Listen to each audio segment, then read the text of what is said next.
తెలంగాణకు సంబంధించి బీఆర్ఎస్ పార్టీని ఖాళీ చేసే పనిలో కాంగ్రెస్ బీఆర్ఎస్లు తలమునకలై ఉన్నాయా? రేవంత్ రెడ్డి గేట్లు ఎత్తేసాం అని చెప్పి ఎందుకు అన్నారు? గతంలో బీఆర్ఎస్ గేట్లు ఎత్తేసి కాంగ్రెస్ వాళ్ళు ఎలాగైతే తీసుకుందో ఇప్పుడు కాంగ్రెస్ పార్టీ కూడా అలాంటి సిచ్యువేషన్ తప్పనిసరి పరిస్థితి వచ్చిందా అనేది ఒక పాయింట్ అయితే, ఎంతమంది ఎమ్మెల్యేలు ఇమీడియట్గా 2-3 డేస్లోనే కాంగ్రెస్ పార్టీలో చేరబోతున్నారు అనేది కొంత ఆసక్తికరమైన అంశం. వీళ్ళందరినీ ఒకేసారి ఢిల్లీ తీసుకెళ్లి చేర్పిస్తారు అనేది ఒకటి ఉంది, లేదా ఢిల్లీ నుంచి ఒక సీనియర్ నేత లేదా పార్టీలో కీలకమైన పొజిషన్లో ఉన్న నాయకుడు ఒక ఆయన ఢిల్లీ హైదరాబాద్ వచ్చి ఇక్కడ చేర్పిస్తారంటున్నారు. మొత్తం మీద వచ్చే వారంలో ఒక సెన్సేషనల్ న్యూస్ వచ్చే అవకాశం ఉంది కాంగ్రెస్ పార్టీలోకి. బీఆర్ఎస్ వాళ్ళు దాదాపు నాకున్న సమాచారం మేరకు 18 మంది ఎమ్మెల్యేలు చేరే అవకాశం ఉంది అని చెప్తున్నారు. సో దీన్ని బట్టి చూస్తే ఇక మెల్లమెల్లగా బీఆర్ఎస్ని ఖాళీ చేయబోతున్నారు, బీఆర్ఎస్ ఖాళీ అవబోతోంది అన్నట్టుగానే కనబడుతోంది. పాపం కేసీఆర్ గారేమో కవిత గారి అరెస్టు ఆ శిరోభారంతో కొంత ఆ టెన్షన్తో ఆయన దాని మీద దృష్టి పెట్టి ఉండవచ్చు. కేటీఆర్, హరీష్ రావు ఇలాంటి నాయకులందరూ ఢిల్లీలో ఉండిపోయారు. ఇక్కడ ఏం జరుగుతుందో పట్టించుకునే తెలంగాణలో చాలా వేగంగా రాజకీయాలు మారుతున్నాయి. ప్రాంతీయ పార్టీగా అఫ్కోర్స్ నిజానికి వాళ్ళు పేరు మార్చుకుని జాతీయ పార్టీ అవ్వాలనుకున్నారు, కానీ ఇంకా ఆ స్థాయికి వెళ్ళలేదు. ప్రాంతీయ పార్టీగా బలమైన పార్టీగా చెప్పబడే బీఆర్ఎస్ పార్టీ ఇప్పుడు ఒక రకంగా కొంత ఇబ్బందులు అయితే, కొంత కాదు బాగానే ఇబ్బందులు ఎదుర్కొంటోంది. ఆ ఇబ్బందులు ఏంటి అంటే 39 మంది ఎమ్మెల్యేలను గెలుచుకున్న బీఆర్ఎస్ పార్టీ చివరికి ఎంతమంది మిగులుతారు అనే దాని మీద క్లారిటీ లేని పరిస్థితి. ఇప్పటికే ఇవాళ ఒక ఆయన నిన్న చేరారు, ఒక ఆయన దానం నాగేంద్ర, సీనియర్ ఎమ్మెల్యే, మాజీ మంత్రి. ఆయన ఒక్కడు చేరగానే బీఆర్ఎస్ ఎమ్మెల్యేలు కొంతమంది స్పీకర్ని కలిసి ఆయన్ని అనర్హుని చేయాలి అని చెప్పి లెటర్ ఇచ్చారు, రిక్వెస్ట్ ఇచ్చారు. అసలు ఆ రిక్వెస్ట్ ఇచ్చే అర్హత బీఆర్ఎస్కి ఉందా అనేది బేసిక్ క్వశ్చన్. ఒకవేళ స్పీకర్ గారు కనుక చూస్తే ఖచ్చితంగా మీరు చేయదలుచుకుంటే గత శాసనసభలో సీనియర్ పొలిటీషియన్ స్పీకర్గా చేసిన పోచారం శ్రీనివాసరెడ్డి గారు ఎలా చేశారో మీరు అలాగే ఫాలో అవ్వాలి. నేను సలహా ఇస్తున్నానని కాదు, ఎందుకంటే ఆయన ఆదర్శంగా తీసుకుని అలాగే ఫాలో అయితే 5 ఏళ్ళు ఉన్నారు. గతంలో ఒక తెలుగుదేశం పార్టీని తీసుకున్న వాళ్ళని కేసీఆర్ గారు బ్రహ్మాండంగా పదవులు ఇచ్చారు. ఒక ఆయన అయితే మంత్రిగానే ప్రమాణ స్వీకారం చేశారు. సో ఇలాంటి సిచ్యువేషన్లో ఇంకేంటి జరుగుతుంది? కాంగ్రెస్ పార్టీ నుంచి ఒక bunch of MLAs, BRS party నుంచి ఒక బంచ్ ఆఫ్ ఎమ్మెల్యేస్ కాంగ్రెస్ పార్టీలో చేరబోతున్నారు రాబోయే 3-4 డేస్లో. అంటే వచ్చే ఈ వారాంతంలో పెద్ద ఇది ఉంటుంది తెలంగాణలో అనేది ఇంటర్నల్గా అందుతున్న సమాచారం. పేర్లు కూడా ఉన్నాయి కానీ చెప్పడం భావ్యం కాదు. ఒక రకంగా చెప్పాలంటే ఆల్మోస్ట్ సిటీలో ఉన్న ఎమ్మెల్యేల్లో ఆల్మోస్ట్ అందరి పేర్లు ఉన్నాయి. హైదరాబాద్ నగరంలో బీఆర్ఎస్కి గెలిచిన ఎమ్మెల్యేలు ఆల్మోస్ట్ ఏదో ఒకరిద్దరు మినహాయిస్తే అందరి పేర్లు జాబితాలో ఉన్నాయి ఈ 18 మందిలో. సో దీనికి సంబంధించి మరిన్ని అప్డేట్స్ మా కాంగ్రెస్ బీట్ చూసే కరెస్పాండెంట్ సిద్ధార్థ అప్డేట్స్ ఇస్తారు. సిద్ధార్థ, ఏంటి పరిస్థితి ఏంటి? కాంగ్రెస్ పార్టీలో ఎంతమంది చేరబోతున్నారు, ఎప్పుడు చేరబోతున్నారు? థ్యాంక్ యూ వికే. కాంగ్రెస్ పార్టీకి మెజారిటీ అంటే మ్యాజిక్ ఫిగర్ దాటినప్పటికీ కాంగ్రెస్ పార్టీ ప్రభుత్వం పడిపోతుంది త్వరలోనే అని ఇటు ప్రతిపక్షాలు ముఖ్యంగా బీఆర్ఎస్ కానీ బీజేపీ కానీ చాలా రోజుల నుంచి కామెంట్ చేస్తూ వస్తున్నాయి. దీనికి రియాక్ట్ అవుతున్నటువంటి రేవంత్ రెడ్డి, మా ప్రభుత్వాన్ని పడగొడితే మేము మానవ బాంబులై పేల్తాము, ప్రభుత్వాన్ని పడగొడతా ఉంటే మేము చూస్తూ ఊరుకోము, నాకుండేటువంటి స్ట్రాటజీ నాకుంది, ఇట్లాంటి విషయాలు చెప్పుకుంటూ వస్తున్నాడు. అయితే నిన్న ఒక కీలకమైన కమెంట్ రేవంత్ రెడ్డి పాస్ చేశారు. మేము ఇన్ని రోజులు గేట్లు మూసి ఉంచాము, చాలామంది బీఆర్ఎస్ ఎమ్మెల్యేలు ప్రభుత్వం పడిపోతుంటే మేము సహకరించడానికి సిద్ధంగా ఉన్నామని చాలా రోజుల నుంచి చెప్తా ఉన్నారు, కానీ మేమే ఓపిక పడుతున్నాము అంటూ రేవంత్ రెడ్డి ఇన్ని రోజులు చెప్పుకుంటూ వచ్చారు. నిన్న మాత్రం గేట్లు ఇక ఓపెన్ చేసినాము, రావాల్సిన వారు వచ్చేయచ్చు అనే ఒక ఇండికేషన్ ఇచ్చారు. దాంట్లో భాగంగానే మాజీ ఎమ్మెల్యే అదేవిధంగా మాజీ మంత్రిగా పనిచేసినటువంటి దానం నాగేందర్ను కాంగ్రెస్ కండువా కప్పేశారు. దాంతోపాటు సహజంగానే వీళ్ళు అధికారంలో ఉన్నటువంటి పార్టీ కాబట్టి ఈ పార్టీలోకి రావాలని చాలామంది ఆశ పెట్టుకుంటున్నారు, ఆశలు పడుతున్నారు, ఆ దిశగా ప్రయత్నాలు చేస్తున్నారు. కొందరు రాష్ట్ర పరిధిలో రాష్ట్ర నాయకులతో సంప్రదింపులు చేస్తూ ఉంటే, కొంతమంది ఏఐసిసి పరిధిలో కొంతమంది పైరవీలు కానీ లాబింగ్ చేసుకుంటా ఉన్నారు. కొంతమంది బలమైన కీలక నేతలు ఎక్కడుంటే అక్కడికి వెళ్ళి మరి ఫర్ ఎగ్జాంపుల్ ఇటు మల్లారెడ్డి డీకే శివకుమార్ బెంగళూరుకు వెళ్ళి డీకే శివకుమార్ని కలిసి తాను కాంగ్రెస్ పార్టీలో తాను తన అల్లుడు తన కొడుకు ముగ్గురు కలిసి కాంగ్రెస్ పార్టీలో చేరడానికి సిద్ధంగా ఉన్నాం, దీన్ని ఈ విషయాన్ని కొద్దిగా పరిగణలోకి తీసుకోండి, ఎందుకంటే రాష్ట్ర నాయకత్వం ఒప్పుకోవట్లేదు. గతంలో ఆయన రేవంత్ రెడ్డిపై చేసినటువంటి వ్యాఖ్యల మూలంగా కానీ ఇతరత్ర కారణాల వల్ల కానీ రాష్ట్ర నాయకులు నన్ను ఎవరు పట్టించుకోవట్లేదు, మీరు చొరవ తీసుకొని నన్ను కాంగ్రెస్ పార్టీలో జాయిన్ చేయించండి అని ఆయన ప్రయత్నాలు చేసుకుంటున్నటువంటి పరిస్థితి. దాంతోపాటు సిట్టింగ్ ఎంపీలు కూడా చాలామంది ఇప్పటికే కాంగ్రెస్ పార్టీలోకి వచ్చేశారు. మొన్న పస్నూరి దయాకర్ కాంగ్రెస్ పార్టీలోకి వచ్చారు, వరంగల్ ఎంపీ. అదేవిధంగా చేవెళ్ళ ఎంపీ రంజిత్ రెడ్డి కూడా కాంగ్రెస్ పార్టీలోకి వచ్చారు. మరికొంతమంది ఎమ్మెల్యేలు కాంగ్రెస్ పార్టీలో సిద్ధంగా ఉన్నట్టు పెద్దపల్లి ఎంపీ గతంలో వెంకటేష్ నేత కూడా కాంగ్రెస్ పార్టీలోకి వచ్చారు. ఇట్లా సహజ సిద్ధంగా కాంగ్రెస్ పార్టీ అధికారంలో ఉంది కాబట్టి దాంతో పాటుగా గత ప్రభుత్వంలో ఎమ్మెల్యేలకు ఎమ్మెల్సీలకు మంత్రులకు ఎంపీలకు సరైన గౌరవం మర్యాద ఆ పార్టీలో లభించలేదు కాబట్టి కాంగ్రెస్లో కొద్దిగా స్పేస్ ఉంటుంది, ఫ్రీడమ్ ఉంటుంది అని వచ్చేటువంటి వాళ్ళు కూడా, అంటే వాళ్ళు వచ్చేటప్పుడు చెప్తున్నటువంటి విషయాలు ఇవన్నీ ఈ కారణాలతోనే కాంగ్రెస్ పార్టీలోకి వస్తున్నటువంటి టెండెన్సీ కొనసాగుతుంది. ఇటు కాంగ్రెస్ పార్టీకి సంబంధించి కూడా చాలామంది మంత్రులు కాంగ్రెస్ పార్టీతోని చాలామంది టచ్లో ఉన్నారు, మేమే వాళ్ళను రానివ్వట్లేదు ఆపుతున్నామని ఎన్ని రోజులు చెప్పుకుంటూ వచ్చున్నారు. ఇక ఆ గేట్లన్నీ ఓపెన్ చేసినట్టు మనం అర్థం చేసుకోవచ్చు. దానం నాగేందర్కి కాంగ్రెస్ కండువా కప్పారు. ఈరోజు అదంతా విషయం చూసినాం. కాంగ్రెస్ కండువాకి సంబంధించి కాంగ్రెస్లోకి వచ్చినందుకు ఆయనను డిస్క్వాలిఫై చేయాలని కొంతమంది కాంగ్రెస్ పార్టీకి సంబంధించిన ఎమ్మెల్యేలు స్పీకర్ను కలిశారు. అయితే ఇంకా కొంతమంది ఒక 18కి పైగా మంది కాంగ్రెస్ పార్టీలోకి రావడానికి బీఆర్ఎస్ ఎమ్మెల్యేలు సిద్ధంగా ఉన్నట్టు కాంగ్రెస్ నేతలు చెప్తా ఉన్నారు. దాదాపు 1-2 రోజుల్లోపు లేదంటే ఈ వారం లోపు ఆ 18 మంది కాంగ్రెస్ లోకి రానున్నారు. ఆ 18 మంది అంటే నా దగ్గర ఉన్న ఒక లిస్టు, ఈ 18 మందిలో సగానికి పైగా హైదరాబాద్ నగరంలో గెలిచిన వాళ్ళు, మిగతా వాళ్ళు హైదరాబాద్ అవుట్స్కర్ట్స్ లో గెలిచిన వాళ్ళు ఉన్నారు అని అంటున్నారు. ఎంతవరకు కరెక్ట్? అది కరెక్ట్. ఎందుకంటే కాంగ్రెస్ పార్టీకి సిటీలో బలం లేదనే చెప్పుకోవాలి. ఎందుకంటే క్యాడర్ పరంగా వాళ్ళకు బలం ఉన్నా, దాంతోపాటు ఏదైనా కార్యక్రమాలు చేసినప్పుడు చాలా గణనీయంగా చేసి సూపర్ సక్సెస్ చేసినప్పటికీ ఎమ్మెల్యేలు కాంగ్రెస్ పార్టీకి లేరు.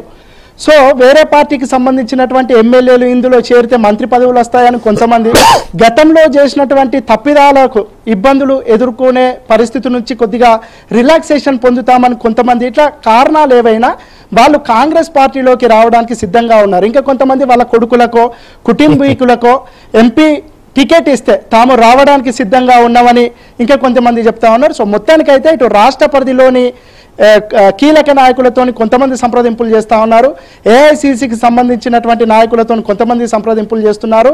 సిటీకి సంబంధించి దాదాపు 1 సీటు లేనటువంటి కాంగ్రెస్ పార్టీ సిటీ మొత్తం 3 రంగుల మయం అయ్యేలాగా ఆ పార్టీకి సంబంధించినటువంటి ఎమ్మెల్యేలు అందరూ టచ్లో ఉన్నారు. వాళ్ళందరూ వస్తే దాదాపు 18 నుంచి 20 మంది వచ్చే అవకాశాలు కనిపిస్తున్నాయి. కాంగ్రెస్ పార్టీ కూడా మొదటి నుంచి చెప్పుకుంటూ వస్తుంది, మాతోని చాలా మంది టచ్లో ఉన్నా 26 మంది సిద్ధంగా ఉంటే మేము వాళ్ళందరినీ కాంగ్రెస్ పార్టీలో కలుపుకుంటాం, అంటే ఎల్పీ మొత్తాన్ని కాంగ్రెస్లో విలీనం చేసుకుంటామని చెప్తున్నారు. దాంతోపాటు ఇటు రేవంత్ రెడ్డి కూడా మేము గేట్లు ఓపెన్ చేస్తే ఆ పార్టీలో 5గురు తప్ప ఎవరు మిగిలరు, అంటే కేసీఆర్, హరీష్ రావు, కేటీఆర్, కవిత, సంతోష్ రావు, ఈ 5గురు తప్ప ఆ పార్టీలో ఎవరూ మిగలకుండా వాళ్ళందరూ కాంగ్రెస్ లోకి వస్తారు అని పదే చెప్తూ ఉన్నారు. బీఆర్ఎస్ పార్టీ యొక్క శాసనసభా పక్షమే లేకుండా చేర్చుకోవాలి అనే ప్లాన్ లో కాంగ్రెస్ పార్టీ ఉన్నది, రైట్? అలాగే బీజేపీ వైపు వెళ్ళడానికి ఎంతమంది సిద్ధంగా ఉన్నారు బీఆర్ఎస్ నుంచి? బ్రీఫ్ గా ప్లీజ్.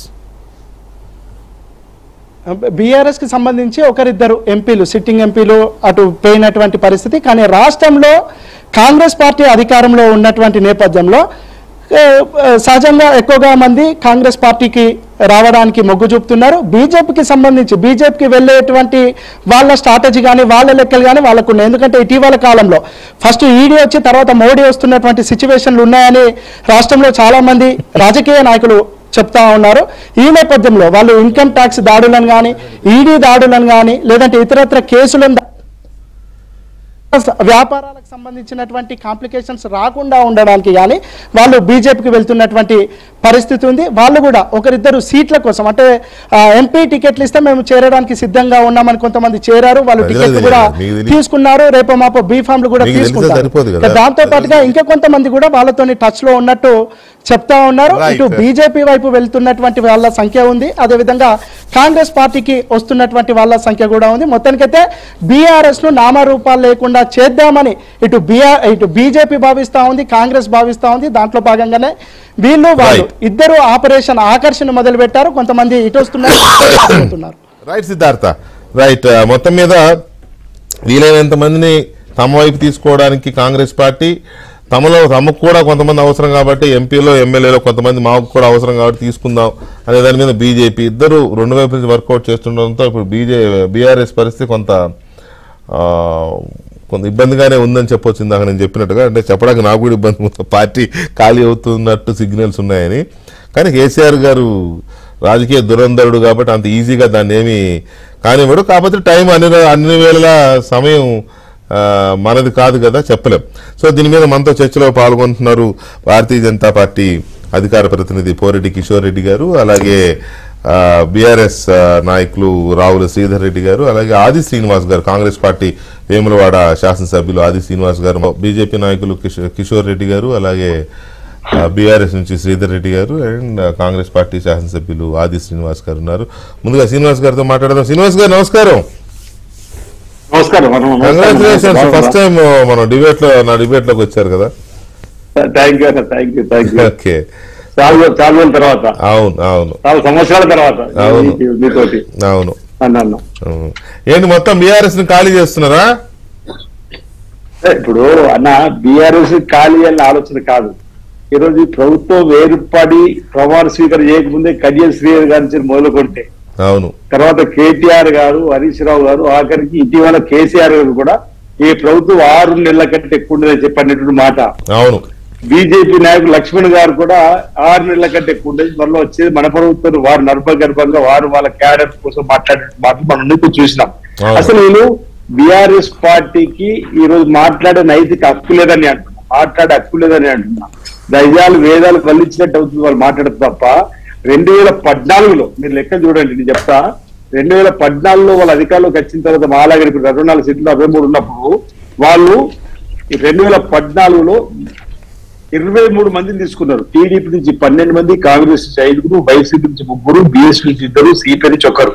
2016, 18 చేసుకున్నారు. కాంగ్రెస్ నుంచి 12 మంది, తెలుగుదేశం 2, ఇండిపెండెంట్ మొత్తం కలిస్తే 39 మందిని ఈ 100. ఇప్పుడు ఇంతకుముందు మీరు ఒక మాట అన్నారు, 39 మంది బీఆర్ఎస్ ఎమ్మెల్యేలు గెలిచారని. వీళ్ళు ఈ 10 సంవత్సరాలు 30 మంది ఎమ్మెల్యేలు తీసుకున్నందుకు దేవుడు 39 సీట్లకి కట్టబెట్టినట్టున్నాడు. ఇప్పుడు 39 సీట్లు, వీళ్ళు 10 ఏళ్ళ 39 సీట్లు 39 ఎమ్మెల్యేలు లాక్కున్నారు. అంతేకాకుండా తలసాని శ్రీనివాస్ యాదవ్ 2014లో టీడీపీ నుంచి ఎమ్మెల్యేగా గెలిచిన తర్వాత అతను పార్టీ రాజీనామా చేసి తీసుకోవాల్సిన ఎవరు అంటున్నారు. ఇంతకుముందు టీవీలో కానీ పేపర్లలో చూసినా తలసాని శ్రీనివాస్ యాదవ్ గారు తెలుగుదేశం పార్టీ ఎమ్మెల్యేగా ఉన్నప్పుడు వారిని తీసుకొని మంత్రి చేసి, 2018లో సబ్జా ఇంద్రెడ్డి గారు కాంగ్రెస్ పార్టీ నుంచి గెలిస్తే వారిని తీసుకొని మంత్రి చేసి, అంటే వీరు ఆనాడు కాంగ్రెస్ పార్టీ శాసనసభ పక్ష నేతగా బట్టి విక్రమార్క గారు. ఒకటి శ్రీనివాస్ గారు, నో డౌట్ మీతో సరే శ్రీధర్ రెడ్డి గారికో లేకపోతే కేసీఆర్ గారికో నా మీద కోపం వచ్చినా సరే, కానీ బీఆర్ఎస్ పార్టీకి దీన్ని క్వశ్చన్ చేసే నైతికత అయితే లేదు, నైతిక అర్హత లేదు. అయితే దాని జోలికి పోవట్లే నేను. ఇప్పుడు వాళ్ళకి నైతికత ఉందా లేదా, మీకుందా లేదా, మీకు కూడా లేదు, కాంగ్రెస్ పార్టీ కూడా. ఆ మాట కొద్ది దేశంలో చాలా పార్టీలు చాలా ప్రభుత్వాలు కూల్చేసారు, కానీ ఏ పార్టీకి లేదు, బీజేపీ కూడా లేదు. అయితే మీరు ఇప్పుడు బీఆర్ఎస్ ని ఖాళీ చేస్తున్నారా? ఇప్పుడు ఇంతకుముందు ఒక చర్చ జరిగింది, 18 మంది ఈ వారాంతం లోపు రాబోతున్నారు అనేది మాకున్న ఒక సమాచారం. సో ఇట్లా ఎంతమంది ఉన్నారు, ఎంతమందిని ఎప్పట్లో ఈ పార్లమెంట్ ఎన్నికలు పూర్తయ్యే లోపు ఉందా ప్లాన్, తర్వాత కొంత ఉంటుందా? ఇప్పుడు మా నాయకుడు ముఖ్యమంత్రిగా పీసీ అధ్యక్షులుగా ఉన్నారు. నిన్న రోజు వారు మొన్న రోజు ఒక గేట్ ఓపెన్ చేసినామని చెప్పినాం. ఈ రోజు పీసీసీ అధ్యక్షులుగా ఎన్నికలు వచ్చినాయి కాబట్టి ఇప్పటిదాకా 100 రోజులు మేము ముఖ్యమంత్రిగా ఈ ప్రభుత్వం నడిపే క్రమంలో వచ్చిన ప్రతిపక్ష నాయకులకు పనులు తీసుకుని పెట్టినాం. అపాయింట్మెంట్ కూడా ఇచ్చినాం. వాళ్ళలాగా ఏ ఎమ్మెల్యేకి అపాయింట్మెంట్ ఇవ్వకుండా లేమేము. ఈ రోజు మారిన రాజకీయ పరిస్థితులలో బీఆర్ఎస్ పార్టీ అనే నా మునిగిపోతున్నటువంటి సందర్భంలో ఈరోజు ఈ రాష్ట్రంలో ఏదైతే ప్రజా సంక్షేమ కార్యక్రమం అమలు చేస్తూ ప్రజా బాహుళ్యంలోకి కాంగ్రెస్ పార్టీ ముందుకు వెళ్తున్న క్రమంలో ఈ నాయకులందరూ కూడా కాంగ్రెస్ పార్టీ సరైన వేదికకు వస్తున్నారు. ఈరోజు పెద్దపల్లి ఎంపీ గారు కానీ, ఇప్పుడు వరంగల్ ఎంపీ గారు కానీ, ఈరోజు రంజన్ రెడ్డి గారు చేవల్ ఎంపీ కానీ, నిన్న రోజు దాని నాగేంద్ర గారు వచ్చినటువంటి సందర్భం. అంటే ఇక్కడ పార్టీ ప్రయోజనాలు, ప్రభుత్వ ప్రయోజనాలు కూడా చూడాల్సి వస్తుంది. ఈ రోజు చేత కాకుండా ఉండలేం కదా, కూలిపోతుంది శాపనటువంటి మీరు కూడా చూసుకుంటూ ఉండలేం. సందర్భం వచ్చినప్పుడు అంతే కదా. ఇప్పుడు వాళ్ళు వస్తామని మీ దగ్గర తిరుగుతారు, మీరు తీసుకోపోతే 2 సార్లు తిరుగుతారు, 3వ సారి బీజేపీ దగ్గర పోతారు. వాళ్ళు ఎందుకు ఊరుకుంటారు, వాళ్ళు తీసేసుకుంటారు అంతే. అందుకే ఇప్పుడు ఇది ఒక రకంగా దెబ్బకు దెబ్బ అనుకోవచ్చు. రాజకీయ వ్యూహ ప్రతి వ్యూహాలలో రాజనీతి, చాణక్య నీతిలో కూడా మా నాయకుడు ఆరితేరినాడని చెప్పడానికి కోసం ప్రయత్నం చేస్తున్నాం. వాళ్ళు చేసినటువంటిది ఆనాడు ఈరోజు స్పీకర్ దగ్గరకు మేము ఫిర్యాదు చేస్తున్నాం, పట్టించుకోవాలని చెప్పినటువంటి మాట. ఈరోజు మధుసూదన్ చారి గారు స్పీకర్ ఉన్నప్పుడు, ఈరోజు పోచారం శ్రీనివాస్ రెడ్డి స్పీకర్ ఉన్నప్పుడు మీ 23 మంది ఒకసారి, 16 మంది ఒకసారి, ఆఖరి కాంగ్రెస్ అందుకే వాళ్ళనే ఫాలో అవ్వమని చెప్పండి మీ స్పీకర్ గారికి కూడా. చూస్తాం వాళ్ళు ఇచ్చినటువంటి దరఖాస్తులు ఏముంటది. ఈరోజు రాబో రోజులు ఇంకెంతమంది రావడానికి అవకాశం ఉంది. మీరు అన్నట్టుగా కొన్ని పేర్లు వినిపిస్తున్నాయి. వాళ్ళందరూ కూడా కాంగ్రెస్ పార్టీ వల్లనే రాష్ట్ర అభివృద్ధి పోతుందని చెప్పిన ఆలోచనలు వస్తున్నప్పుడు తీసుకోవడానికి కోసం మా నాయకుడు ఒప్పుకున్నాడు, తీసుకోవడం సిద్ధం ఉన్నాడు. అది కూడా పదే 6 నెలల శాపనార్థాలు. ఈ రోజు పిల్లి ఏదో ఉట్టికి శాపనార్థులు, పిల్లి శాపనార్థులు ఉట్టి పడిపోతుంది అన్నట్టుగా వీళ్ళ శాపనార్థులు మా పార్టీ ఏం పడిపోదు, ప్రభుత్వం పడిపోదని మేము చెప్పినాం. ఏమనంటే మీరు మీ మధ్యలో అనేకత ఉంది, మీ మధ్యలోనే అపభద్రత పావు లేదు, అనేకత లేదు. 100 రోజుల్లో మా మంత్రులు, డిప్యూటీ ముఖ్యమంత్రి గారు కలిసి కట్టిగా ఈ రాష్ట్రంలో ఉన్నటువంటి అనేక కార్యక్రమం అమలు చేస్తూ ముందుకు పోతున్నాం. కాబట్టి ముగ్ధులై మరో మాటని అనదలుచుకున్నా, బీఆర్ఎస్ పార్టీ ముందుకు పోతున్న క్రమంలో మరోటి అన్న 2 మార్లు అసెంబ్లీ నడిచింది. 2 మార్లు అసెంబ్లీ నడిస్తే 1 గంట కోసం, 1 నిమిషం కోసం కూడా కేసీఆర్ గారు వచ్చి ప్రజా సమస్యలతో మాట్లాడినప్పుడు ఎందుకు ఆయన వెంట ఉండాలనుకుంటారు ఎమ్మెల్యేలు? మా నాయకుడే మనోధైర్యం కోల్పోయిండు, మా కేసీఆర్ గారు అసెంబ్లీకి వస్తలేడు, అలాంటప్పుడు నేను ఎందుకు ఉండాలని చెప్పి అనుకోండి ఇతర పార్టీలు పోవడానికి కోసం ప్రభుత్వంలో ఒక్క నిమిషం శ్రీనివాస్ గారు, కిషోర్ రెడ్డి బీజేపీ కూడా బాగానే వల విసిరినట్టుంది ముందుగా బీఆర్ఎస్ ఎమ్మెల్యేలకు. వెంకటకృష్ణ గారు ముందుగా మీకు నమస్కారం. అట్లాగే రావుల శ్రీధర్ రెడ్డి గారికి, ఆది శ్రీనివాస్ గారికి, మన ఏబిఎన్ ప్రేక్షకులందరికీ నమస్కారం అండి. సో ఇప్పుడు మళ్ళీ పోయిన 2 దఫాలుగా 2 టర్మ్స్లో ఏమైందో మళ్ళీ రిపీట్ అంటున్నారు. అప్పుడు అధికారంలో ఉంది బీఆర్ఎస్ కాబట్టి అందరూ వాళ్ళు తీసుకున్నారు, ఇప్పుడు వీళ్ళు తీసుకున్నారు. ఇద్దరు మాట్లాడేది ఏంటంటే నైతిక హక్కు లేదు, వారు మాట్లాడేది ఏంటంటే వారికి నైతిక హక్కు లేదు, 2 సార్లు జరిగాను నేను. నైతిక హక్కులు వేరు, రాజ్యాంగ హక్కులు వేరు. సరే ఒక్కొక్కసారి దొంగే అయినా వారిని ఎవరినో వచ్చి ఎవరన్నా కొట్టినా కూడా పోలీస్ కేసు అయితే పెట్టే హక్కు ఉంటుంది, ఆ రక్షణ కల్పించాల్సిన ఇది ఉంటుంది, న్యాయం చేయవలసిన ఇది కూడా ఉంటుంది. మనం ఎంత తప్పు చేశామనేది కాదు.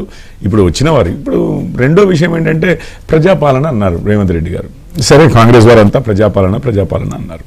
ప్రజాపాలన అంటే ప్రజలు ఇచ్చిన తీర్పు కొంచెము ఆనర్ చేస్తే బాగుంటుంది. 2/3 ఇస్తే రాజీవ్ గాంధీ గారు తెచ్చారండి యాంటీ డిఫెక్షన్ లా.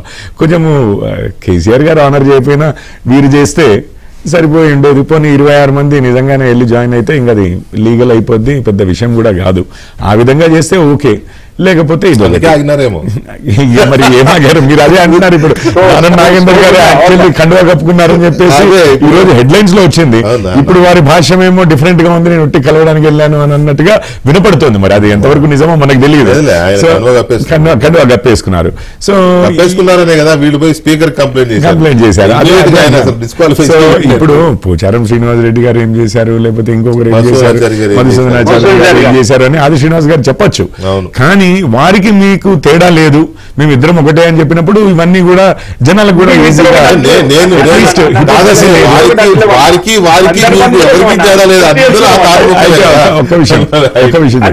అట్లాంటి బీజేపీ కూడా ఇతర రాష్ట్రాలు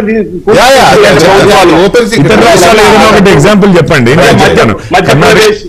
మూడో విషయం అసలు నేను అనుకోవడం అయితే వస్తాను. కర్ణాటక, మధ్యప్రదేశ్ అన్ని ఎక్స్ప్లెయిన్ చేస్తాను. కర్ణాటక, మధ్యప్రదేశ్, రాజ్యసభ అంతా చెప్తాను. అదే అంతటా కూడా రిజైన్ చేసి ఇక్కడలాగానే ఇద్దరు ఈటల రాజేందర్ గారు, రాజగోపాల్ రెడ్డి గారు వచ్చినట్లే రిజైన్ చేసి, అందులో కొంతమంది ఓడిపోయినా కూడా వారి ఎమ్మెల్యే పదవులకు రిజైన్ చేసి సామాన్య మనుషులుగా వచ్చారండి, సామాన్య ఓటర్లుగానే వచ్చారు బీజేపీలో.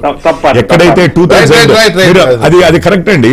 మీరు ఎక్కడైతే 2/3 ఉందో, మీకు రాజ్యసభలో వెంకయ్యనాయుడు గారు ఉన్నప్పుడు వైస్ ప్రెసిడెంట్ గా, చైర్మన్ గా రాజ్యసభ, అప్పుడు టీడీపీ నుంచి శరద్ యాదవ్ సభ్యులు వస్తే ఎందుకు శరద్ యాదవ్ గారి శరద్ యాదవ్ గారికి పార్టీకి ఇదన్నీ కూడా మీరు చూడండి రాజ్యాంగ పరంగా లేకపోతే చట్టపరంగా జరిగినాయి. అవి కానప్పుడు ఎస్ మీరు క్రిటిసైజ్ చేయొచ్చు, నేను కూడా పడతాను, దానికి ఏం అభ్యంతరం లేదు. కాకపోతే మనము ఇంత ఇది చేస్తున్నాం కదా, ఒకవైపు ప్రజలు ఉన్నారు, వారి తీర్పు ఒకవైపు ఉంది, ఇంకోవైపు రాజ్యాంగం ఉన్నాయి, చట్టాలు ఉన్నాయి, వాటిది ఒకవైపు ఉంది. ఈ రెండింటినీ ఆనర్ చేయకుండా అండ్ ఇదంతా కూడా నిన్న తెరలేపారు. నిన్న 17వ తారీఖు కరెక్ట్గా మార్చి 16కు 100 రోజులు అయిందండి శ్రీనివాస్ గారు. సో ఇప్పుడు మన చర్చ అంతా కూడా కాంగ్రెస్ బలం పుంజుకుంటుంది, ప్రజల సంగతి ఏందో అనేది దాని గురించి లేదు. ఆ గ్యారంటీల నుంచి అయితే మాత్రం మొత్తం అటెన్షన్ మాత్రం మీరు సక్సెస్ఫుల్గా డైవర్ట్ చేయగలిగారు. కానీ ఇప్పుడు గ్యారంటీలు ఇచ్చిందేమో ప్రజలకి, ఇది చేస్తామన్న పనులేమో ఇవి, చేసే పనులేమో ఇప్పుడు అటెన్షన్ డైవర్షన్ అయిపోయింది, చేసే పనులేమో పూర్తిగా అవతల వాళ్ళని వీకెండ్ చేయాలి అని చెప్పేసి. సో ఇది జరుగుతోందండి. ఇదైతే మనం అనేది అయితే ఇప్పుడు ఎవరన్నా వచ్చి జాయిన్ అయ్యారు, ఇప్పుడు ఎంపీలు వచ్చి జాయిన్ అయ్యారు. అది నాకు ఐడియా నిజంగానే లేదండి. నేను అనుకోవడం వచ్చినా కానీ ఇప్పుడు ఎంపీలు అంటే టర్మ్ అయిపోయింది, మొన్న లాస్ట్ సెషన్ అయిపోయింది, ఎంపీలు వచ్చారు, ఎక్స్ఎంపీలు వచ్చారు, మొన్న దీనికి ఎక్స్ఎమ్మెల్యేలు వచ్చారు. కానీ బట్ ఇప్పుడు ఎన్నుకోబడ్డ ప్రజాప్రతినిధులైన వారు రిజైన్ చేయకుండా రావడం అనేది ఒక అంటే ఇక సేమ్ మళ్ళీ పాత రోజులే గుర్తొస్తున్నాయి. ఇటు వారిచ్చిన ప్రామిసెస్ ఇచ్చిన అలవిగాని ప్రామిసెస్ ఇచ్చేది ఏది బరాస రాజ్యం వెళ్తున్నప్పుడు లేకపోతే అధికారంలో ఉన్నప్పుడు. ఇప్పుడు కాంగ్రెస్ వారు అట్లాంటి అలవిగాని ప్రామిసెస్ ఇస్తారు, గ్యారంటీలే ఇస్తారు, అవి నిలబెట్టుకునేది లేదు. ప్రాసెస్ లో ఉన్నాయి కదా, ప్రాసెస్ లో ఉన్నాయి, వారు ప్రాసెస్ లోనే ఉన్నాయని చెప్తారు.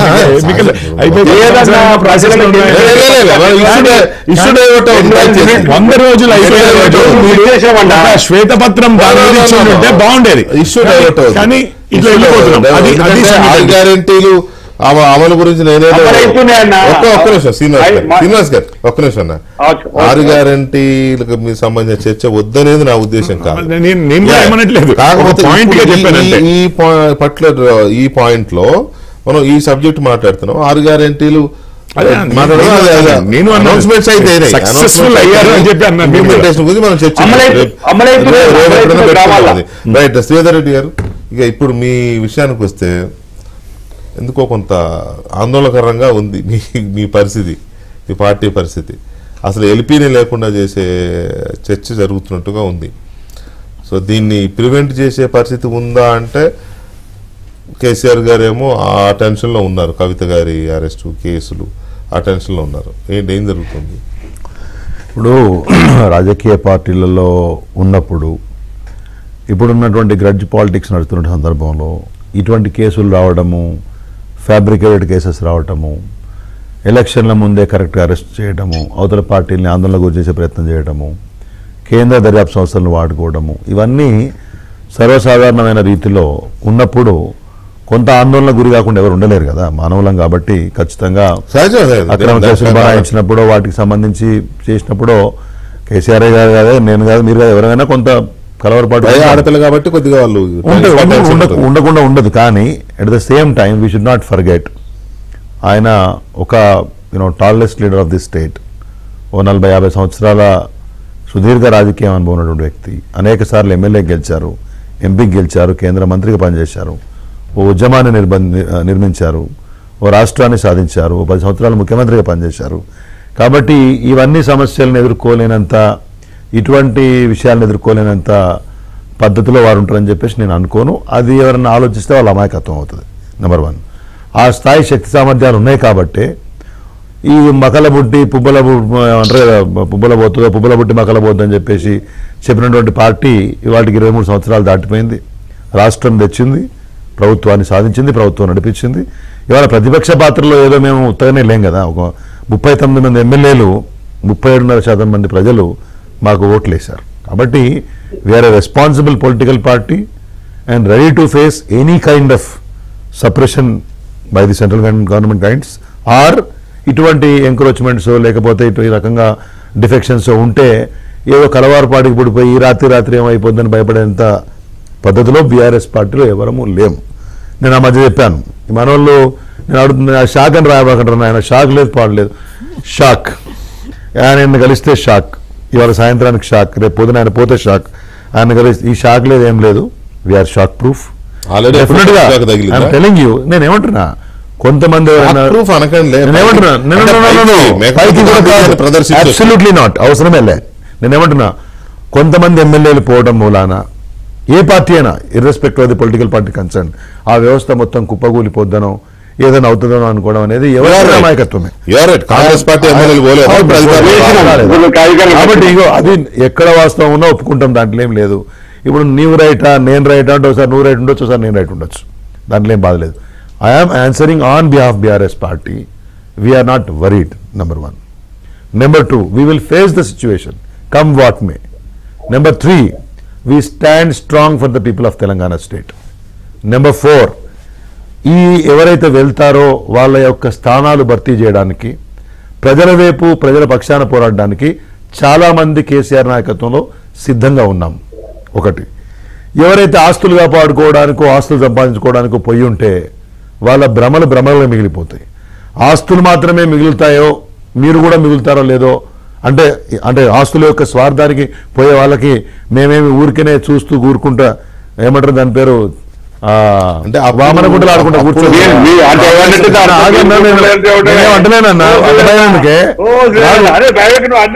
మధ్యలో మాడద్దు. మీరు ఎమ్మెల్యే, మీరు ఒక విప్పు మధ్యలో మాడితే ఎట్లా?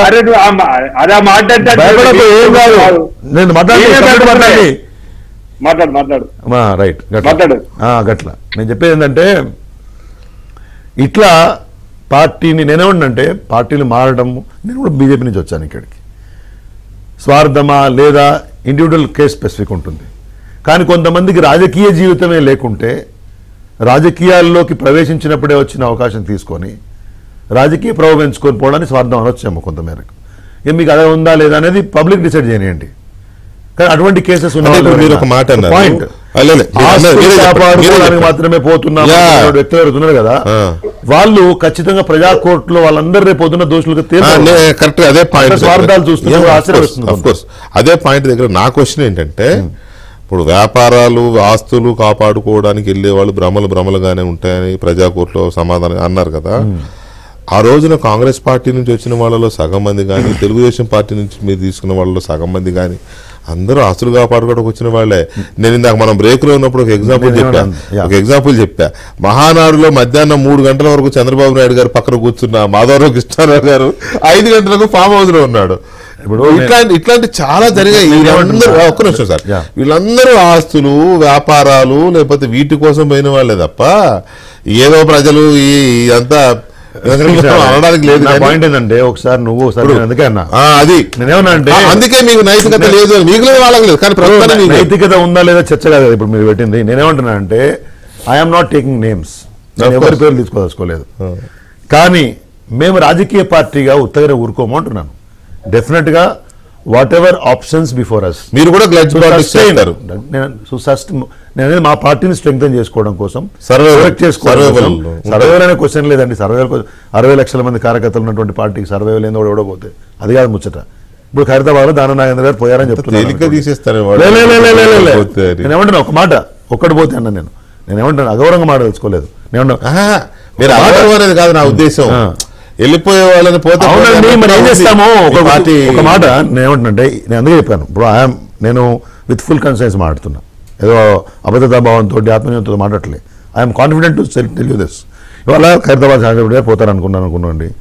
Do you think that we don't have a replacement? Point of view తయారు చేస్తున్న ఆర్గ్యుమెంట్ అట్లా ఉంటుంది. ఇప్పుడు ఒక పార్టీని 0 నుంచి బిల్డ్ చేసి కొన్ని వందల మందిని ఎమ్మెల్యేలుగా, ఎంపీలుగా, రాజ్యసభ సభ్యులుగా, ఎమ్మెల్సీలుగా, జడ్పీ చైర్మన్లుగా, పంచాయతీ నుంచి పార్లమెంట్ వరకు నిర్మించినటువంటి కేసీఆర్ గారికి కొంతమంది పోతే ఏదో కలవరపడిపోయి బాధపడిపోయి ఏదో బ్రహ్మాండం బద్దలైందన్నట్టు కొంత బాగుంటుండొచ్చు. కాక అరే మనం నిర్మించినటువంటి ఒక నాయకుడు పోయినాడే, లేదా రాజకీయ జీవితం ప్రసాదించిన వాడు ఒకటి పోయినాడు అనుకుంటుండొచ్చు. అది మానవులం కదా, అనుకుంటాం ఖచ్చితంగా. But politics are like that. We're not scared of it, rather we're not worried about it. We have our own plans. ఎక్కడ ఎందుకంటే మా పార్టీ కార్యకర్తలు చూస్తుంటారు కదా ఏబిఎన్ రాష్ట్రం మొత్తం కూడా, there is nothing to worry. We're here to fight it out. ఇప్పుడు ఎంతమంది ఉన్నామనేది కాదు కదా, ప్రజల వైపు నుంచి ఏ భావాన్ని ముందుకు తీసుకుపోగలుగుతున్నాము, వాళ్ళ కోసం ఏ అంశాల గురించి పోరాడుతాం. రేపు పొద్దున కాంగ్రెస్ పార్టీ గ్యారంటీలు ఉన్నాయి, ఒకసారి ఒక్క నిమిషం ఫినిష్ చేయండి. గ్యారంటీలు ఉన్నాయి, హామీలు ఉన్నాయి, దీన్ని కొట్టాడుతాం. రేపు పొద్దున రైతు బంధు ఇవ్వండి రేవంత్ రెడ్డి గారు అని అడుగుతాం, అంతే కదా, 500 రూపాయలు బోనస్ ఇవ్వండి రేవంత్ రెడ్డి గారు అడుగుతాం.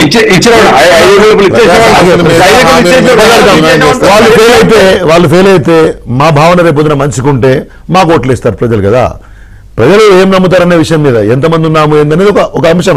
అది అసెంబ్లీలో మీ యొక్క స్ట్రెంగ్త్ ఉంటుంది, పార్లమెంట్ లో మీ స్ట్రెంగ్త్ ఉంటుంది, ప్రజాపాలనలో మీ స్ట్రెంగ్త్ ఉంటుంది. అల్టిమేట్లీ సింగిల్ పాయింట్ ఏంటంటే 20 మంది కొంతమంది వెళ్ళడం ద్వారా అంతగా ఏదో ఇప్పటికిప్పుడు అయిపోతుంది అనేటువంటి భావన ఉండదు.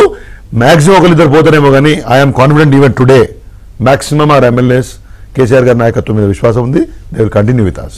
రైట్. శ్రీనివాస్ గారు, సీతారెడ్డి గారు అనేది ఏంటంటే పోతే ఒకళ్ళిద్దరు పోతారు కానీ మాక్సిమం ఎమ్మెల్యేస్ మా పార్టీతోనే ఉంటారు అనేది వారు చెప్తున్నమాట. అసలు ఇంత చర్చ జరగడమే పెద్ద దురదృష్టకరమైన వ్యవహారం ఆ పార్టీకి.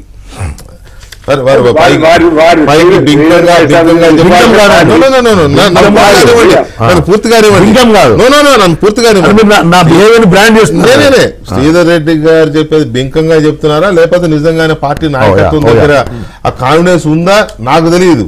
కానీ వినే వాళ్ళకు మాత్రం అరే అంతమంది పేర్లతో సహా చెప్తుంటే ఇట్లా చెప్తారు, ఇదే పైకి అట్లా చెప్తున్నారు అని అనుకునే ప్రమాదం ఉంది. అయితే శ్రీనివాస్ గారు నేను అనేది ఏంటంటే మీరు నిజంగానే శాసనసభా పక్షం అనేది లేకుండా చేయడానికే మీరు డిసైడ్ అయిపోయి ఉన్నారా? అది కాలం చెప్తుంది. ఈ రోజు బీఆర్ఎస్ పార్టీ మునిగిపోతున్న నావా, బీఆర్ఎస్ పార్టీ ప్రతిపక్ష నాయకుడిగా అసెంబ్లీ సమావేశాలు రానటువంటి సందర్భము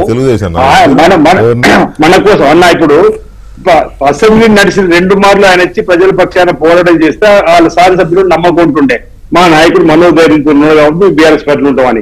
వారు అసెంబ్లీకి వచ్చేసి ప్రజల పక్షాన్ని మాట్లాడలేనప్పుడు, ఆయన ఇంటికే పరిమితం అయినప్పుడు, ఆయన ఫామ్ హౌస్ కే పరిమితం అయినప్పుడు, లోక్సభ ఎన్నికలు వారి పోతున్నాడు జిల్లాలో పోతే వాళ్ళ సిట్టింగ్ ఎంపీలు కూడా వారు గెలవకుండా ముఖం చాటేసినప్పుడు, పోటీ చేయడానికి కూడా ముందుకు రానప్పుడు ఈరోజు కాంగ్రెస్ పార్టీ సరైన వేదిక అనుకుంటున్నారు. నేను వాళ్ళేమంటారు 60 లక్షల మంది మా పార్టీ సభ్యులు ఉన్నారన్నారు. ఇప్పుడు గతంలో అధికారులు 60 లక్షలు, అధికారులు లేనప్పుడు 40 లక్షల మంది ఉన్నారు. ఇప్పుడు మీరు అధికారులు లేకుండా సభ్యులు ఎందరో చేస్తారో భవిష్యత్తు తెలుస్తుంది మీకు కూడా. ఈరోజు నేను ఏమంటున్నారు, బీఆర్ఎస్ పార్టీ అనేది మునిగిపోతున్న నావనేటువంటి భావనతో వాళ్ళు ఇతర పార్టీలకు పోతుంది. ఇప్పటికే వరంగల్ ఎంపీ గారు, మీకు చేవల్ ఎంపీ గారు, పెద్దపల్లి ఎంపీ గారు, ఈరోజు దాని నాగేంద్ర గారు, ఇంకా రేపు కూడా అనేక మంది కాంగ్రెస్ పార్టీ సరైన వేదిక రెస్పెక్ట్ మీరు తీసుకుంటే మా ముఖ్యమంత్రి గారు కూడా మీ గేట్ ఓపెన్ చేసిన మాట, గేట్లన్నీ ఓపెన్ చేస్తే మీరు ఎవరు ఉండరనే మాట అయితే ఇవాళ బీజేపీ లక్ష్మణ్ గారు ఇవాళ మోదీ గారి సభలో లక్ష్మణ్ గారు మాట్లాడుతూ ఒక మాట అన్నాడు. రేవంత్ రెడ్డి గారు గేట్లు ఓపెన్ చేస్తా అంటున్నాడు. ఆయన గేట్లు ఓపెన్ చేస్తే వాళ్ళు వచ్చే సంగతి దేవుడు మీ వాళ్ళు పోతారేమో చూసుకోండి అని ఒక మాట అన్నాడు. అంటే దీన్ని బట్టి నా క్వశ్చన్ పూర్తి కాలే అన్నాడు. దీన్ని బట్టి ఒకవేళ ప్రభుత్వం కూలిపోతుంది పడిపోతుంది అని మాట్లాడుతున్నారు కదా. కేసీఆర్ గారు అన్నారు, కేటీఆర్ గారు అన్నారు, కడియం శ్రీహరి గారు అన్నారు, అందరూ అన్నారు. ఇప్పుడు లక్ష్మణ్ గారు కూడా అదే అంటున్నారు కదా. ఒకవేళ మీ పార్టీలోనే ఎవరన్నా అవతల వారితో చేతులు కలుపుతున్నారు, కోవర్ట్ ఆపరేషన్స్ లాంటివి ఉన్నాయా అనుకోవాలరా? అలాంటి ఏమి లేవు. వచ్చినటువంటి వాదులము ప్రజలలో కష్టపడి ప్రజలతో ఉన్నటువంటి వాళ్ళమే గెలిచినము. ప్రజా సేవలో కాంగ్రెస్ పార్టీ ద్వారా ముందుకు పోవాలని చెప్పని కంకణం కట్టుకున్న వాళ్ళే ఈ 64 మంది ఎమ్మెల్యేలుగా గెలిచిన వాళ్ళు ఉన్నారు. ఎవరు కూడా దాటిపోరు, ఎవరు కూడా అలాంటి ఆలోచన చేయరు. ఈ రోజు బీఆర్ఎస్ పార్టీ డబ్బుతోనే రాజకీయం చేయాలనుకోండి, డబ్బుతోనే గెలవాలని పని ఫెయిల్ అయింది మొదటి ఎన్నికల్లో. ఇప్పుడు మళ్ళీ పార్లమెంట్ ఒక్క విషయం చెప్తున్నా, పార్లమెంట్ ఎన్నికల్లో కూడా ప్రతిమ మల్టీప్లెక్స్ లో 6,60,67,200 రూపాయలు దొరికినాయి. ఈ రోజు అంటే బాబు ఎన్నికల్లో ఎంపీ ఎన్నికల్లో కూడా వాళ్ళ డబ్బుతో గెలవాలంటే ఎంత డబ్బు, మామూలు డబ్బు ఉంది అనుకుంటున్నా బీఆర్ఎస్ పార్టీ దగ్గర అన్నా, మామూలు డబ్బు ఉంది అనుకుంటున్నా, డబ్బుతో కదా 800 కోట్లు ఉన్నాయి మన రిచ్ పార్టీ విమానం ప్రత్యేక విమానం ఉన్నది. దేశంలో ఏ పార్టీ కూడా వాళ్ళే చెప్పారు మాకు డబ్బులున్న రిచ్ పార్టీ అని. అందుకే నేనేమంటున్నా, అందుకంటే అదొకటి వీరు రిచ్ పార్టీ, ప్రాంతీయ పార్టీలలో Bharatiya Janata party rich party. దేశంలో సగం బాండ్లు వాళ్ళ దగ్గర శ్రీనివాస్ గారు ఒక్క నిమిషం, కిషోర్ గారు ఇక్కడ ఒక చర్చ తెలంగాణలో ఇప్పుడు ఏం జరుగుతుందంటే వీలైనంత వరకు ప్రాంతీయ పార్టీలు మెల్లమెల్లగా బలహీనపడినప్పుడు కాంగ్రెస్ బీజేపీ నువ్వా నేనా అని కొట్లాడుకుంటే అప్పుడు ప్రాంతీయ పార్టీలు పూర్తిగా కనుమరుగైపోతాయి.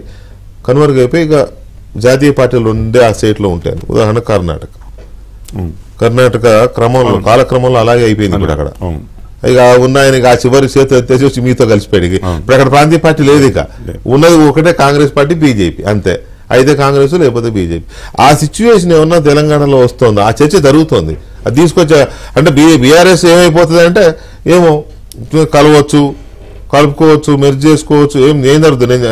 దయచేసి కేసీఆర్ గారు నా మీద ఆగ్రహం వ్యక్తం చేయకండి, చర్చ జరుగుతుంది అని చెప్తున్నా నేను. రైట్ కిషోర్ గారు. అది యాక్చువల్లీ బీఆర్ఎస్ పార్టీ నిర్మితమైన విధానమే అట్లా ఉందండి. ఇప్పుడు ఎవరు మొదలుపెట్టినా కానీ నైతిక హక్కు లేదు అంటున్నారు ప్రజల్లో. ఓకే, కోర్టుల్లో సంగతి పక్కకు పెడితే ప్రజల్లోకి వెళ్తే అయితే అది నిజమే కదా, మీరు అంతా ఇప్పటి వరకు చేశారు కదా.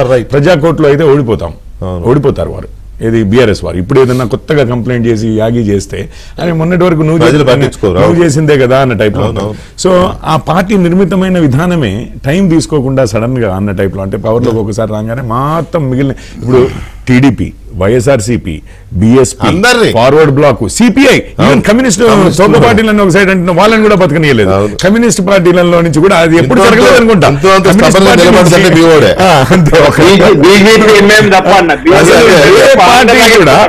కమ్యూనిస్టులను కూడా వదలలేదు వాళ్ళు సైద్ధాంతిక పార్టీలు అంటారు కదా, అసలు మనం ఎప్పుడు వినలేదు. కమ్యూనిస్ట్ పార్టీల నుంచి వెళ్ళిపోయి అందరినీ ఖాళీ చేసి పడేది. ఇప్పుడు వాళ్ళంతా కూడా ఆ రోజు చెప్పినది కారణం ఒకటే, అభివృద్ధి. నా నియోజకవర్గంలో అభివృద్ధి కావాలి అంటే కేసీఆర్ గారే దార్శనికులు, వారి వల్లనే అవుతుంది అని అన్నారు. 2 సార్లు అన్నారు, మొదటిసారే కాదు. 88 వచ్చిన తర్వాత కూడా తెలంగాణ ప్రజలు ఫస్ట్ 63 ఉన్నాయి, నిజంగానే అనుకున్నారు. కానీ రెండోసారి 88 వచ్చిన తర్వాత కూడా నెక్స్ట్ డే అసలు ఆపోజిషన్ ఉండొద్దు అన్నట్టుగా చేశారు కదా. 110 అయిపోయింది అండ్ అసలు ఉండొద్దు అన్న టైప్ లో చేశారు కదా. అది అక్కడ వచ్చింది. ఇప్పుడు మీరు ఏం మాట్లాడడానికి లేకుండా పోయింది. ఇంకొకటి ఏంటంటే జనాలకు కూడా కరెక్టే కదా, ఇప్పుడు వాళ్ళు అదే కౌశిక్ రెడ్డి గారు వెళ్ళి స్పీకర్ గారిని కలిసిన దగ్గర నుంచి వీళ్ళు పోవడం ఏంటి అనే ఒక చర్చ ఉంది. అఫ్ కోర్స్ జరిగింది, అలాంటి చరిత్ర ఉంది. అది వాళ్ళకు కూడా అదే అంటారు. వాళ్ళు కూడా నేర్చుకున్నది ఏంటి అండి, వాళ్ళు కూడా నేర్చుకున్నది ఏంటి, అధికారంలో ఉన్న పార్టీలోకి మనం పోవాలి. వాళ్ళు మనం చెప్పాల్సింది కూడా ఒకటే, నియోజకవర్గ అభివృద్ధి కోసం మేము ఏం పర్వాలేదు, ఉన్నా లేకున్నా పార్టీ. కేసీఆర్ గారు 2 టర్మ్స్ లో చూపించారు ఈ యాంటీ డిఫెక్షన్ లా ఇవన్నీ కానీ ఉట్టియే. స్పీకర్ గారు ఏమి చెయ్యరు. ఫస్ట్ టైం బోర్డర్ లో ఉండి ఎక్కువ మంది తీసుకుందో, ఇప్పుడు కాంగ్రెస్ కూడా 63-64 అదే కదా, అదే సిచ్యువేషన్. వాళ్ళు కూడా సర్వైవల్ స్ట్రాటజీ ప్రజల్లో మాత్రము ఇవి టెంప్లెట్ ఫామ్ అయిపోయింది. సో మార్పు కావాలి, కాంగ్రెస్ రావాలి అంటే కాంగ్రెస్ వచ్చింది, మార్పు వచ్చింది, సేమ్ కంటిన్యూటీ పార్ట్ ఉంటుంది. కార్డు సేమ్ ఇప్పుడు ఒకటండి. సరే, ఇంతకుముందేమో డిఫెక్షన్స్ వాటి గురించి మాట్లాడినాం. మా మిత్రుడు మాట్లాడుతున్నాడు మేము అందరినీ తీసేసుకున్నాము, కమిషనర్ తీసుకున్నామని చెప్పేసి. ఒకసారి మీ పార్టీ వాళ్ళు ఇచ్చిన ఎంపీ టికెట్లు చూసుకో. ఆ టికెట్లు ఇచ్చిన దాంట్లో ఎవరెవరు ఏ పార్టీ నుంచి వచ్చారో తీసుకో. ఈటల రాజేందర్ ఎక్కడి నుంచి వచ్చాడు? సరే, మా దగ్గర వచ్చి కాసేపు ఆయన ఎక్స్ట్రీమిస్ట్ అంటే లెఫ్టిస్ట్ థింకింగ్ని పోగొట్టుకున్నాడేమో. బీజేపీ కార్యకర్తలను నిలువునా నరికించినటువంటి సిద్ధాంతం నుంచి వచ్చినటువంటి వ్యక్తి ఈటల రాజేందర్ గారు. అవునా? ఇవాళ ఎక్స్ట్రీమిస్ట్ అంటే బేసికలీ రాజ్యానికి వ్యతిరేకంగా సిద్ధాంతం పంపించింది మురళీధర అంటే చెప్తారు, లేకపోతే ఇంకెవరైనా చెప్తారు. అది వేరు. కానీ నీ పార్టీ ఒప్పుకోదు కదా. రేడికల్ తీసుకొచ్చినావు. ఆరు రమేష్ గారి నేపథ్యం ఏందో ఒక నిమిషం. ఈ రకంగా అసలు మొత్తం దేశంలో కలగూర కంపెనీ ఉందంటే మీ దగ్గర ఉంది. మీకు అసలు మాట్లాడే మినిమం నైతిక అర్హత లేదు ఇవాళ. నెంబర్ 1. బెంగాల్లో నీ పార్టీలో ఉందో ఎవడు? ఎక్కడి నుంచి వచ్చాడు? Himanta Biswa Sharma. Point is BJP ఇవాళ ఇటువంటి వేరే పార్టీల గురించి ఈ సిద్ధాంతం నుంచి వచ్చారు, ఆ సిద్ధాంతం నుంచి వచ్చారు, సిద్ధాంతం పెయింట్ వేసుకునేదా, లేకపోతే మా కిషోర్ వేసుకున్నట్టు కోట్ వేసుకునేదా? సో సిద్ధాంతం లేదు. బీజేపీ సిద్ధాంతం గురించి ఇంకా మాట్లాడితే ఎవరికి నవ్విపోతారు. ఇంకా ఏమన్నా కొద్దిగా గదే వస్తే బాగుంటది. సిద్ధాంతం అనేది ఉంటుందని చెప్పి దాన్ని 10 రోజులు చెప్పిన అర్థం చేసుకోలేని ప్రభుత్వం తీసుకొచ్చి ఎంపీ టికెట్లు ఇస్తున్నారు మీరు. ఏమన్నా ఆత్మగౌరవం ఉందా? నేను అనేది ఫైనల్ గా మమ్మల్ని ఎందుకు అంటున్నారు? శ్రీధర్ గారు, మీరు అన్నారు వేరే పార్టీ సిద్ధాంతం అనేది కేసీఆర్ గారు పాయింట్ అని చెప్పనివ్వండి. కేసీఆర్ గారు తెలంగాణ సాధన కోసం ఏర్పాటు చేసినటువంటి ఒక ఉద్యమ పార్టీలో అన్ని రకాల సిద్ధాంతాలు, వ్యవహారాలు, ఐడియాలజీస్ తీసుకొచ్చారు. ఒకటే లక్ష్యంగా పోరాడారు. ఆ తర్వాత 10 సంవత్సరాలు తెలంగాణ అభివృద్ధి లక్ష్యంగా ముందు పోరాడు ఎక్కడ ఉన్నారండి? మీ దాంట్లో ఉండేవాళ్ళు ఉన్నారు, అధికారంలో లేడు. Everybody has fought for a single. మీరు అక్కడే మొదలైంది. వాళ్ళని అంటానంటే భారతీయ జనతా పార్టీ వాళ్ళ ఒక్కలైనా 10 సంవత్సరాలు మోదీ గారు ఉంటే రైట్, ఓకే, వారు చెప్పిన దాన్ని నేను ఏమీ కాంట్రాడిక్ట్ చేయట్లేదు. అక్కడ హిమంత శర్మ గారి దగ్గర నుంచి ఈటల రాజేంద్ర అన్ని పార్టీల నుంచి వచ్చారు. కాకపోతే ప్రతి ఒక్కరు కూడా మళ్ళీ ప్రజా తీర్పుకి వెళ్ళారు. ఇది విషయం. రాజీనామా చేశారు. అసలు ఆ మార్పు అనేది ప్రజలకు ఆమోదమా లేదా? ఓడిపోయిన వారు ఓడిపోయారు, రాజగోపాల్ రెడ్డి గారు లాగా. గెలిచిన వారు గెలిచారు. ప్రజలకు ఆమోదమా కాదా అనేది మాత్రం వాళ్ళిద్దరిని కూడా. మాధవరావు సింధియా కొడుకు వచ్చాడు కదా, జ్యోతిరాజ్ సింధియా, రాగానే మంత్రిని చేయలేదా? పోటీ చేస్తున్నాడు ఆయన. ప్రజలు